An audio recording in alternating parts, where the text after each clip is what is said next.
यह video geography class 10 chapter 1 का part 8 है और अब हम पढ़ रहे हैं अपने नेक्स्ट टॉपिक को और यह है सॉइल एज अ रिसोर्स। तो आप जैसे जानते हैं कि सॉइल बहुत ही इंपॉर्टेंट नेचुरल रिसोर्स है और साथ ही साथ यह रिन्यूएबल नेचुरल रिसोर्स भी है। जो भी प्लांट आप देखते हैं वो कहाँ ग्रो करता है, सॉइल में ही ग्रो करता है और साथ ही साथ बहुत सारे लिविंग ऑर्गेनिजम्स भी सॉइल में पाए जाते हैं। तो यहाँ पर हम लोगों को अब आगे पढ़ना है कि सॉइल का फॉर्मेशन कैसे होता है, कौन कौन से फैक्टर्स हैं जो कि सॉइल के फॉर्मेशन को प्रभावित करते हैं। आप देख सकते हैं यहाँ पर टॉप सॉइल को दिखाया गया है जो कि अपर लेयर ऑफ सॉइल होता है। तो यहाँ पर टॉप सॉइल वैसा पार्ट होगा सॉइल का जहाँ पर जो प्लांट ग्रो करता है और साथ ही साथ यहाँ पर बहुत सारे लिविंग ऑर्गेनिजम्स भी निवास करते हैं इसी सॉइल में। अब देखेंगे कि इसके बाद सब सॉइल आता है। इसके बाद आप देखेंगे कि जो नीचे का भाग है उसमें विदर्ड पेरेंट रॉक मटेरियल का भाग होता है। उसके बाद अनविदर्ड पेरेंट रॉक जो बेड रॉक है उसका भाग होता है। मतलब यहाँ पर विदरिंग हो जाता है और यहाँ पर विदरिंग नहीं होता है। तो आप बोलेंगे कि ये विदरिंग ऑफ रॉक क्या होता है। तो जब रॉक बहुत सारे फैक्टर्स के द्वारा छोटे छोटे टुकड़ों में बंटता है तो इसे हम लोग क्या बोलेंगे, विदरिंग ऑफ रॉक। तो यदि हम लोग सॉइल फॉर्मेशन की बात करें तो सॉइल फॉर्मेशन में दो मुख्य यहाँ पर प्रोसेसेस होते हैं। सबसे पहला में होता है विदरिंग ऑफ रॉक, मतलब कि जो रॉक होता है वह विदर होता है। तो अलग अलग फैक्टर्स के द्वारा वो प्रभावित होता है, जैसे कि फिजिकल फैक्टर्स हो गए या फिर बायोलॉजिकल फैक्टर्स हो गए, उसके द्वारा वह प्रभावित होता है और विदरिंग ऑफ रॉक होता है। और जब यहाँ पर जो चट्टान टूट फूट जाता है और बहुत छोटा छोटा पार्ट में बदल जाता है, ये देख सकते हैं आप सिल्ट क्ले जो एकदम छोटे छोटे पार्ट में हो गया है, उसी में क्या होगा आपका फिर ह्यूमस मिलेगा और ह्यूमस मिलने के बाद क्या होता है, सॉइल का फॉर्मेशन होता है। तो ये एक छोटा सा मैंने आपको बता दिया। यहाँ पर आप देख सकते हैं कैसे सॉइल का बनना प्रभावित होता है और सारे बातों को यहाँ पर बताया गया है।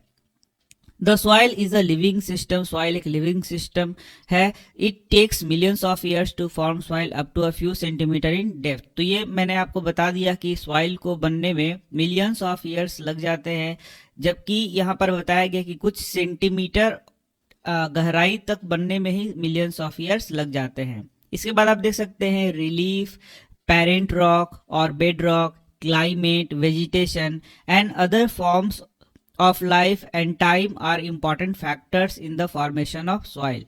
तो soil का जो फॉर्मेशन है उसको कौन कौन से फैक्टर प्रभावित करते हैं। यदि आपको ऐसा प्रश्न है कि सॉइल का फॉर्मेशन में कौन कौन सा फैक्टर प्रभावित करता है, इसका मतलब जो सॉइल का फॉर्मेशन होगा उसके अनुसार सॉइल अलग अलग प्रकार का हो सकता है। तो सॉइल का अलग अलग प्रकार होगा, उसका जो फॉर्मेशन है उसके अनुसार होगा। तो उसको कौन कौन सा चीज प्रभावित कर सकता है। तो सबसे पहला यदि हम लोग बात माने, सबसे पहला चीज देखें तो यह है पेरेंट रॉक और बेड रॉक। तो जिस प्रकार का पेरेंट रॉक होगा, बेड रॉक होगा, जहां जिसका विदरिंग हो रहा है और विदरिंग से सॉइल बन रहा है, तो उसी प्रकार का वहां सॉइल बनेगा। इसका मतलब पेरेंट रॉक या बेड रॉक जो हम लोग बोल रहे हैं वह मेन कारक हो गया, मेन फैक्टर हो गया सॉइल फॉर्मेशन का। इसके बाद रिलीफ फीचर्स हैं कि किस प्रकार का वहां लैंड का उतार चढ़ाव है, वह सारे रिलीफ फीचर भी सॉइल फॉर्मेशन को प्रभावित करेंगे। इसके बाद वहां का क्लाइमेट भी सॉइल फॉर्मेशन को प्रभावित करेगा। और ये सारे फैक्टर्स आप देख सकते हैं फिजिकल फैक्टर्स हैं। लेकिन इसके बाद यदि हम लोग देखें तो वेजिटेशन है और अदर फॉर्म ऑफ लाइफ जो कि क्या है, लिविंग फैक्टर्स है, ये भी सॉइल फॉर्मेशन को प्रभावित करेंगे। और इसी के साथ आप देख सकते हैं टाइम, मतलब कि कुछ सॉइल जो होते हैं वह पुराने होंगे और कुछ सॉइल क्या होंगे, नए होंगे। तो ये हम लोग आगे पढ़ेंगे तो समझ में आ जाएगा कि कुछ सॉइल क्या होते हैं, ओल्डर होते हैं और कुछ सॉइल क्या होते हैं, न्यू होते हैं। तो टाइम भी बहुत बड़ा एक फैक्टर होता है। अब इसके बाद देख सकते हैं कि वेरियस फोर्सेस, कौन कौन से फोर्सेस हैं जो कि सॉइल फॉर्मेशन को प्रभावित करेंगे। तो various forces of nature such as change in temperature, action of running water, wind and glacier, activities of decomposers contribute the formation of soil. तो यदि क्वेश्चन आएगा कि कौन कौन से ऐसे फैक्टर हैं जो कि सॉइल फॉर्मेशन को प्रभावित करते हैं, तो यहाँ पर आप देख सकते हैं वेरियस फोर्सेस हैं या फैक्टर्स भी हम लोग कह सकते हैं। तो हम लोगों ने पढ़ा क्या था, सबसे पहला वेदरिंग ऑफ रॉक पढ़ा था। तो वेदरिंग ऑफ रॉक मतलब चट्टान का टूटना फूटना। तो ये कैसे हो रहा है, तो चेंज इन टेम्परेचर के कारण होता है, एक्शन ऑफ रनिंग वाटर के कारण होता है, विंड के कारण होता है, ग्लेशियर्स के कारण होता है। तो ये सारा फिजिकल फैक्टर्स हो गया जो कि चट्टान को तोड़ता और फोड़ता है। तो दूसरा क्या है, दूसरा है एक्टिविटीज ऑफ डिकम्पोजर्स। तो डिकम्पोजर्स किस चीज पे एक्टिविटी करेगा, तो वहां का जो वेजिटेशन है, वहां का जो लाइफ फॉर्म है, उस पर एक्टिविटी करेगा और उसको ह्यूमस बनाएगा। तो पहला हो गया विदरिंग और दूसरा क्या हो गया, ह्यूमिफिकेशन। तो विदरिंग के द्वारा चट्टान टूटेगा फूटेगा और ह्यूमिफिकेशन के द्वारा ह्यूमस का निर्माण होगा, और दोनों मिलके फिर क्या करेंगे, सॉइल का निर्माण करेंगे। तो यहाँ पर यदि हम लोग एक उदाहरण ले कि विंड कैसे सॉइल फॉर्मेशन को प्रभावित करेगा, तो यदि हवा जो है वह चट्टान को किस प्रकार से तोड़ेगा, तो हवा जब चट्टान से टकराएगा तो उसको टुकड़े टुकड़े करेगा। यदि हम लोग बात करें टेम्परेचर चेंज का, तो मान लीजिए कि कोई चट्टान है और उसके दरार में पानी भर गया है, तो यहाँ का टेम्परेचर क्या करेगा, ये जो पानी भर गया है इसको वह या तो गर्मी हीट करेगा या तो इसको क्या करेगा, कूल करेगा। जब हीट या कूल वहां का वाटर होगा तो ये चट्टान क्या होगा, उससे प्रभावित होगा और ये टूटेगा। तो ये विदरिंग में ये बहुत मदद करता है। तो ये दोनों बातों को मिला मिला के रखा गया है, लिखा गया है। आपके हेल्प बुक में बहुत अच्छा से इसको समझाया गया होगा, तो वहां से आप पढ़ सकते हैं। Chemical and organic changes which takes place in the soil are equally important. तो यहाँ पर आप देख सकते हो जो केमिकल चेंज हो रहा है, ऑर्गेनिक चेंजेस। तो ऑर्गेनिक चेंजेस यही हो गया जो कि यहाँ पर डिकम्पोजर्स बताया गया है। तो डिकम्पोजर्स क्या करेगा, ऑर्गेनिक पदार्थ को सड़ाएगा गलाएगा और ह्यूमस का फॉर्मेशन करेगा। तो यदि ह्यूमस ज्यादा होगा तो वह सॉइल क्या होगा, ज्यादा उपजाऊ होगा, और ह्यूमस कम होगा, ह्यूमस कंटेंट कम होगा, तो वह सॉइल क्या होगा, कम उपजाऊ होगा। तो ये सब बात यहाँ पर बताया गया है। Which take place in the soil are equally important. Soil also consists of organic humus and inorganic material.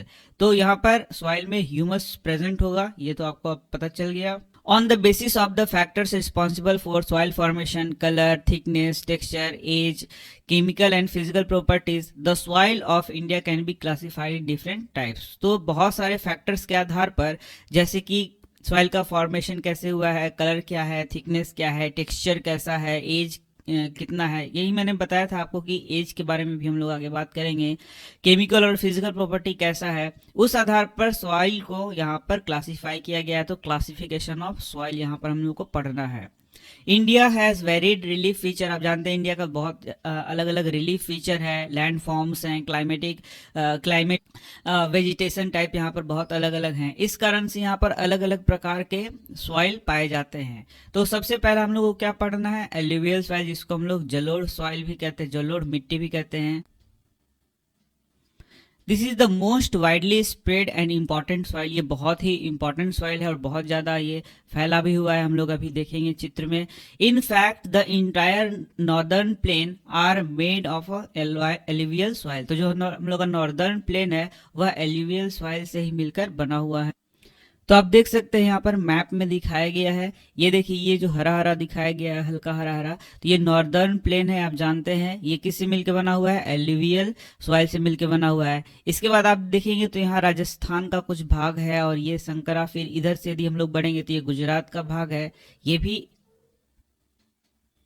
Alluvial soil से मिलकर बना हुआ है। इस तरफ भी देखेंगे आप तो ये बंगाल का क्षेत्र है और साथ ही नॉर्थ ईस्ट का कुछ भाग है, यहाँ भी एल्यूवियल सॉइल पाए जाते हैं। तो मैप में भी आपको याद करते चलना है क्योंकि मैप से भी एग्जाम में क्वेश्चन आता है। These have been deposited by 3 important Himalayan rivers. तो यदि आपको प्रश्न पूछा जाए कि एल्यूवियल सॉइल किन के द्वारा बन रहा है, किन नदियों के द्वारा बन रहा है, तो 3 important हिमालयन रिवर सिस्टम के द्वारा बन रहा है। और ये कौन है, इंडस, गंगा और ब्रह्मपुत्र, इनके द्वारा यह बन रहा है। दिस सॉइल ऑल्सो एक्सटेंड इन राजस्थान। तो जैसे मैंने अभी दिखा दिया कि ये राजस्थान में भी फैला हुआ है, गुजरात में भी फैला हुआ है, through a narrow corridor. Alluvial soil is also found in the eastern coastal plains। तो ये ईस्टर्न कोस्टल प्लेन में भी फैला हुआ है। आप देख सकते हैं ये ईस्टर्न कोस्टल प्लेन में भी फैला हुआ है, ये देखिए ये ईस्टर्न कोस्टल प्लेन में भी ये फैला हुआ है, ये मैंने आपको अभी पढ़ाया तुरंत। Alluvial soil is also found in the eastern coastal plains, particularly in the delta of Mahanadi, the Godavari, the Krishna and Kaveri. तो आप जानते हैं कि इस साइड में जो रिवर्स हैं वो महानदी, गोदावरी, कृष्णा और कावेरी हैं, तो उन्हीं के द्वारा यहाँ पर ये एलुवियल सॉइल का डिपोजिशन हुआ है। तो अब आता है हमारा नया प्रश्न कि एलुवियल सॉइल किन चीजों से बना होता है। तो the alluvial soil consist of various proportion of sand इसमें पाए जाते हैं, सिल्ट पाया जाता है और क्ले पाया जाता है। तो यहां से आपको लग रहा होगा कि ये सिल्ट क्या है, इसे मैं पढ़ा दे रहा हूं आपको। तो हम देखेंगे सिल्ट का परिभाषा इस प्रकार से, फाइन सैंड, जो फाइन सैंड होता है बहुत महीन सैंड होगा क्ले टाइप का, और other material carried by running water and deposited as a sediment, तो जो रनिंग वाटर के द्वारा बहा कर लाया जाता है और सेडिमेंट के रूप में जमा कर दिया जाता है, उन्हें हम लोग क्या बोलेंगे, सिल्ट बोलेंगे। तो अब आपको समझ में आ रहा होगा कि सिल्ट क्या है। तो आप इसका यहां से आंसर लिख सकते हैं कि जो एलुवियल सॉइल है वह सैंड, सिल्ट और क्ले से मिलकर बना होता है। As we move inland towards the river valleys, तो जब हम लोग इनलैंड से रिवर वैलीज की ओर मुड़ेंगे, इसका मतलब है कि जब हम लोग नदी के मुहाने से घाटी की ऊपर की ओर जाते हैं तो जो सॉइल का पार्टिकल है वह समवट बिगर होते जाता है, मतलब उसका साइज क्या होता है, बड़ा होते जाता है। In the upper reaches of the river valley that is near the place of the break of slope, तो the soil are coarse, तो जैसे जैसे हम लोग रिवर वैली के मुहाने के ऊपर चलते जाएंगे तो देखेंगे कि यहाँ जो ब्रेक ऑफ स्लोप आएगा, मतलब जब स्लोप आता है तो वहां पर सॉइल क्या होता है, कोर्स, यानी कि सॉइल के कण और क्या होते जाएंगे, मोटे होते जाएंगे। Such soil are more common in piedmont of plains such as द्वार हो गया आपका, जो हो गया और तेराई हो गया। तो ये पीडमोंट क्या होता है, पीडमोंट प्लेन्स क्या होते हैं, इसको मैं आपको दिखा दे रहा हूँ। तेराई आपको क्षेत्र दिखा दे रहा हूँ तो आपको ये ज्यादा समझ में आ जाएगा। तो पीडमोंट क्षेत्र क्या होता है, तो आप देख सकते हैं यहाँ नदी घाटी से नीचे की ओर यदि उतरेंगे तो यहाँ पर जो नीचे का क्षेत्र बनेगा उसे हम लोग क्या बोलेंगे, पीडमोंट क्षेत्र बोलेंगे।